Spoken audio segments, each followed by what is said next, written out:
Our final inductee of the evening is an individual who has set a standard that may never be duplicated. 20 NHGA championships, 20 USGA championships, and the unending respect and admiration of the golfing public throughout New England. To introduce Phil Pleat, please welcome his children, Jennifer and James.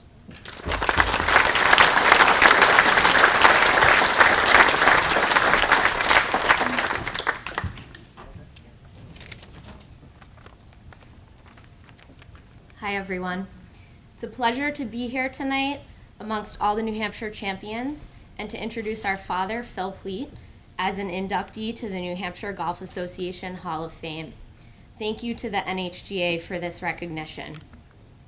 We believe our dad is incredibly deserving of this honor, not purely because of his accolades, but because of the way he achieved them. He's an accomplished champion, but more importantly, a great man. James and I grew up watching our father somehow balance it all. Work his day job to support his family, be a dutiful husband and son, play competitive golf, and still be at home for dinner, coach our basketball teams, and be silly with us on the weekends.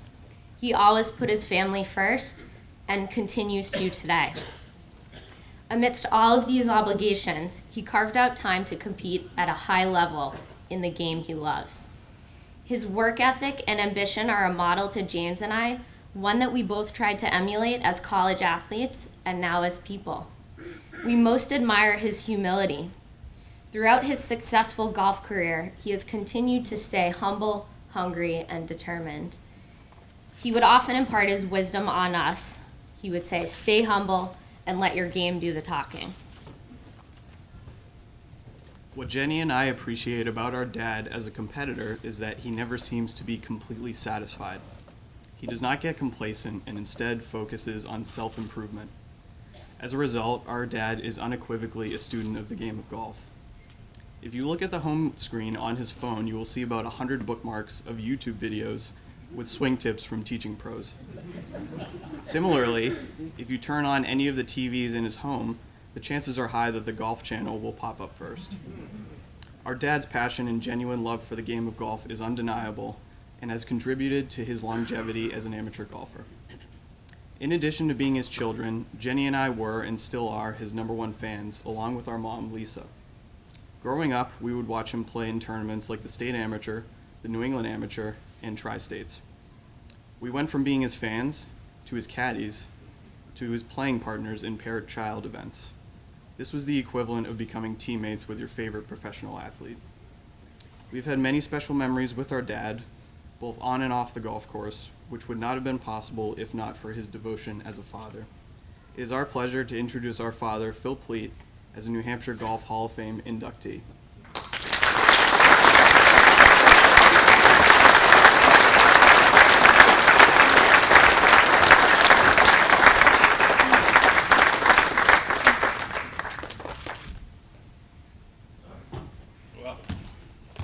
Didn't see that coming. Let's see if I can read this. Well, good evening, everybody. I'd like to thank Matt, Kate, Kinsey, Chelsea, and the NHGA for another great evening, and congratulate all of tonight's award winners. It's great listening to everybody get up here, especially the kids, and say a few words. I'd like to also thank the rules officials we have out there at the tournaments and the volunteers, the Woods brothers, Patty Wildman, and there's others I'm sure, but I can't remember their names. But it's always a relief when you hit one sideways and you get that safe signal from one of the volunteers. Also like to thank Dave Larrabee, the Hall of Fame committee, Johnny Lewandowski for including me in this class with Laura Shanahan Rowe, Stan Lenski, and my father-in-law, Tommy Leonard. I am humbled and honored. I'd like to recognize Nashua Country Club for all the support through the years. I've been a member there since 1987. Got great practice facilities, and we've got a great group of players, young and old. It's easy to keep your game sharp there. I was a member here at Manchester in the early 80s, and I knew Stan Lenski. Who didn't love Stan? He didn't mind me practicing. Occasionally, I'd come out at 6 a.m. back in the day, and he wouldn't mind me going out to the 12th or 14th tee, hitting drivers, as long as I didn't get in the way of any maintenance crew or any people that were out there playing that early. So I can thank Stan for that. He was the best. Got many memories of competing here for the last 42 years. My first NHGA event was the 1977 State Am at the Balsams, where I lost to Hugh Barrett. The eventual winner there was some guy named Milkars.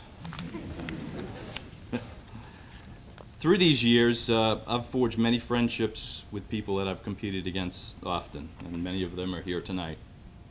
At the end of the season, it would culminate at the Tri-State event. The camaraderie of the Tri-States was and still is special. It's a more relaxed atmosphere where you get to know one another.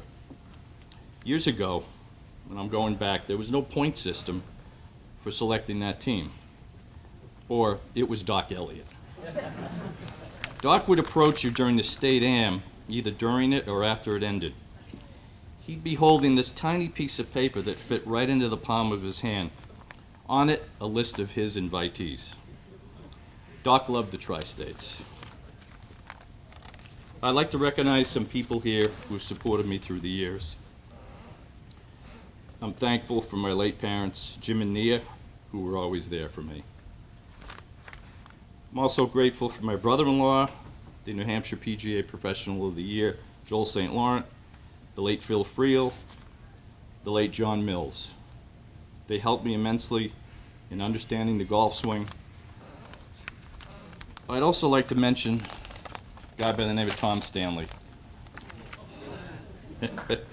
He was a caddy for me in many events throughout the state. No one knew more about golf than Tom, and he would tell you that. So years ago, I was playing here at Manchester Country Club, going along pretty well when I got to the 17th tee. Back then we used wooden drivers, so from the back tee, I'd try to steer a little driver down the fairway. So I went over to my bag, and the only club that was visible was my 3-wood. Tom had a bear hug on all of the clubs, making sure I wouldn't grab that driver. So we argued a bit, but I got the hint. Tom, as a caddy, was always looking out for his player. He later caddied for my son James as well. In fact, right here at Manchester Country Club, in James's first State Am at the age of 14. Tom was playing in the tournament himself, but still found a way to caddy for James. He was a true friend to our family. Through my travels through the years, I've been fortunate to meet some notable people in their teenage years.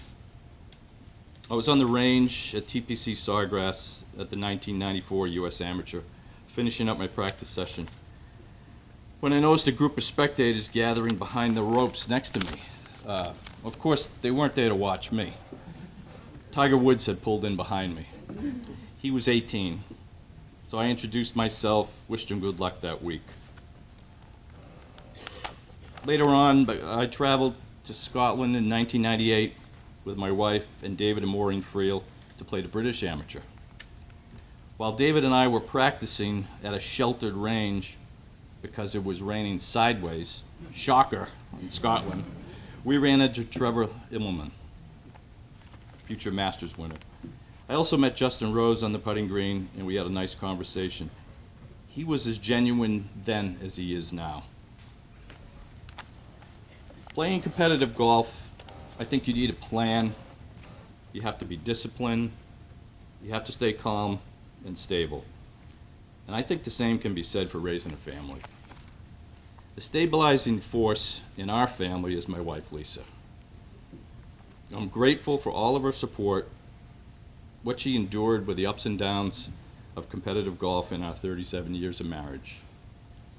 The challenge was always balancing family, work, and golf. Lisa's also a very giving person if you don't know her. She actually allowed me to have an affair with the game of golf. As Hall of Fame member, inductee last year, Tony Locke, once wrote, "Golf is my mistress," and I can say the same. Lisa has not only supported my golf, but the athletic endeavors of our kids as well. We jokingly call her the resident therapist and athletic supporter. She's also very much a team player.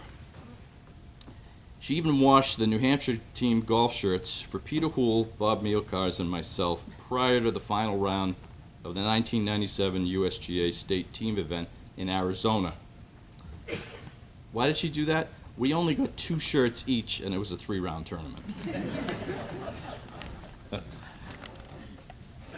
Anyway, alongside Lisa, my 2 greatest supporters are my children, Jenny and James. Growing up, they'd meet me at Nassau Country Club in the evening. First, they wanted to ride in the cart. Then, as the years went on, they wanted to drive it. Eventually, they wanted to hit some golf shots. At an early age, they were out there watching me play.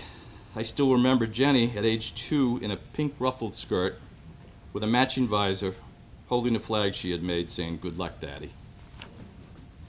James then made his first appearance at 2 weeks old at the Nashua City tournament, his first time out of the house since he was born.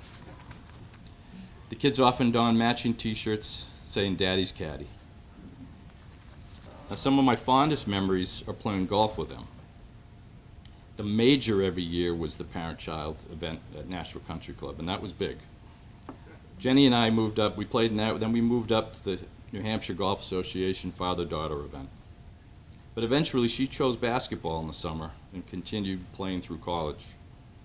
She's now returned to golf, having played 3 rounds this year. We say she has the best swing in the family. James and I followed the same father-son events as well. My most memorable experience was James playing in the 2012 U.S. Amateur in Colorado. At the time, only the 4th father-son combination to play in the same U.S. Amateur. James caddying for me in the 2012 U.S. Senior Open and playing as a team in the 2017 U.S. Amateur 4-ball at Pinehurst. Those were thrilling moments. I also love caddying for James. Now, I was introduced to the game through caddying, and I'm still a caddy. My kids still support me to this day when I compete, following online via text threads when they can't be there in person. I'm very happy to pass the game along to them, game of a lifetime. I also want to thank my extended family and friends that are here tonight, some of whom have traveled from Maine, different parts of Massachusetts, Cape Cod. I greatly appreciate your support. Again, it's quite an honor to enter the New Hampshire Golf Hall of Fame for this great sport. It's a night I'll never forget. As a journeyman PGA Tour player, Joel Edwards said to me over lunch at the 2012 U.S. Senior Open, "Golf is the worst, best game." And I am grateful to be part of it. Thank you.